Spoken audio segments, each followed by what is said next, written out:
ଆଜି ମୋତେ ଉନ୍ନତ ଓଡ଼ିଶା ଗଠନରେ ଶିକ୍ଷା ଓ ସଂସ୍କୃତି ବିଷୟରେ କିଛି କହିବାକୁ ସୁଯୋଗ ମିଳିବାରୁ ମୁଁ ନିଜକୁ ଧନ୍ୟ ମନେ କରୁଛି।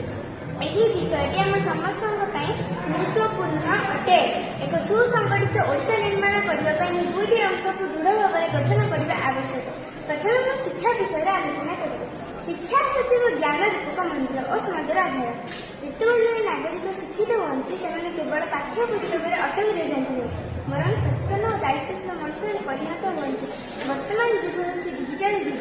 ସ୍କୁଲ କଲେଜ ମାନଙ୍କରେ ଛାତ୍ରଛାତ୍ରୀମାନଙ୍କୁ ଅନଲାଇନ ଶିକ୍ଷା, ସ୍ମାର୍ଟ କ୍ଲାସ, ଭର୍ଚୁଆଲ ଲ୍ୟାବ ଦ୍ୱାରା ସେମାନଙ୍କୁ ଆଗାମୀ ବିଶ୍ୱ ପ୍ରତିସ୍ପର୍ଦ୍ଧା ପାଇଁ ପ୍ରସ୍ତୁତ କରିବାକୁ ପଡ଼ିବ। ଉନ୍ନତ ଓଡ଼ିଶାର ସ୍ୱପ୍ନ ସେତେବେଳେ ସାର୍ଥକ ହେବ ପ୍ରତ୍ୟେକ ଛାତ୍ରଛାତ୍ରୀମାନଙ୍କୁ ଏହି ଗୁଣସ୍ତରୀୟ ଶିକ୍ଷା, ଟେକ୍ନୋଲୋଜିର ଜ୍ଞାନ, ଦକ୍ଷତା ମୂଳକ ପ୍ରଶିକ୍ଷଣ ମିଳିବ। କିନ୍ତୁ କେବଳ ଶିକ୍ଷାରେ ହିଁ ଓଡ଼ିଶା ଉନ୍ନତ ହେବା ସମ୍ଭବ ନୁହେଁ, ତାହା ପାଇଁ ସଂସ୍କୃତିର ମୂଲ୍ୟବୋଧ ଆବଶ୍ୟକ ରହିଛି। ଓଡ଼ିଶାର ମହାନ ସାହିତ୍ୟ, ଶିଳ୍ପ, ସଙ୍ଗୀତ, ହସ୍ତଶିଳ୍ପ, ଓଡ଼ିଶୀ ନୃତ୍ୟ, ପଟ୍ଟଚିତ୍ର, ଲୋକ ସଂସ୍କୃତି, ଜଗନ୍ନାଥ ସଂସ୍କୃତି ଇତ୍ୟାଦି ହେଉଛି ଆମର ଗୌରବ।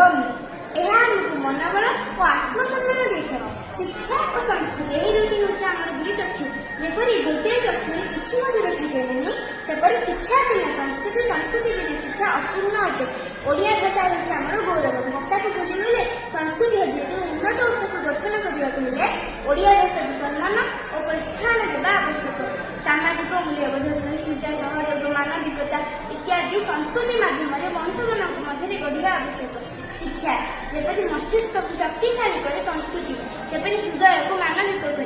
ଶିକ୍ଷା ଆମକୁ ଜ୍ଞାନୀ, ବୈଜ୍ଞାନିକ ଓ ପ୍ରଯୁକ୍ତି ପରିଚିତ କରେ। ସଂସ୍କୃତି ଆମକୁ ସଂସ୍କାରୀ, ସଚେତନ ଓ ସାଧୁଚିତ ପରିଚିତ କରେ। ଏହି ଦୁଇଟି ମିଶିଲେ ଆମେ ପାଇପାରିବୁ ଜ୍ଞାନୀ ଓ ମୂଲ୍ୟବୋଧ ସମ୍ପନ୍ନ ପିଢ଼ି। ଉନ୍ନତ ଓଡ଼ିଶାର ସ୍ୱପ୍ନ ସେତେବେଳେ ସାର୍ଥକ ହେବ ଯେତେବେଳେ ଶିକ୍ଷାର ବିକାଶ ସହ ସଂସ୍କୃତିର ସୁରକ୍ଷା, ପ୍ରଚାର, ପ୍ରସାର ଏକାନ୍ତ ଆବଶ୍ୟକ। ସମସ୍ତଙ୍କ ପାଇଁ ଗୁଣତମ ଶିକ୍ଷାର ବ୍ୟବସ୍ଥା ସହ ପାଠ୍ୟକ୍ରମରେ ଆଧୁନିକ ବିଜ୍ଞାନ, ପ୍ରଯୁକ୍ତି ବିଦ୍ୟା, କମ୍ପ୍ୟୁଟର ଓ ଡିଜିଟାଲ ଶିକ୍ଷାର ପ୍ରଚଳନ ରହିବ। ପରମ୍ପରାଗତ ନୃତ୍ୟ, ସଙ୍ଗୀତ, ନାଟକ ଓ ହସ୍ତଶିଳ୍ପକୁ ଶିକ୍ଷାରେ ସମ୍ମିଳିତ କରି ଯୁବପିଢ଼ିଙ୍କୁ ସଂସ୍କୃତି ମାଧ୍ୟମରେ ସଚେତନ କରାଯାଇପାରିଲେ ଓଡ଼ିଶାର ଉନ୍ନତି ସୁନିଶ୍ଚିତ। ଶିକ୍ଷା ପଥ ପ୍ରଦର୍ଶନ ପାଇଲେ ସଂସ୍କୃତି ହେଉଛି ପରିଚୟ। ଏହି ଦୁଇଟିକୁ ଏକାତ୍ମକ କରିଲେ ଉନ୍ନତ ଓଡ଼ିଶାର ଯେ ନବଦିଗନ୍ତ ଉଦୟ ହେବ, ଏଥିରେ ଦିନମାସର ସନ୍ଦେହ ନାହିଁ।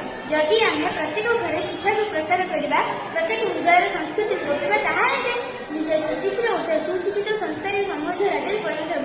ଶିକ୍ଷାରେ ଉନ୍ନତି, ସଂସ୍କୃତିରେ ପରିଚୟ ହେଉଛି ନବୋତ୍ଥାନ।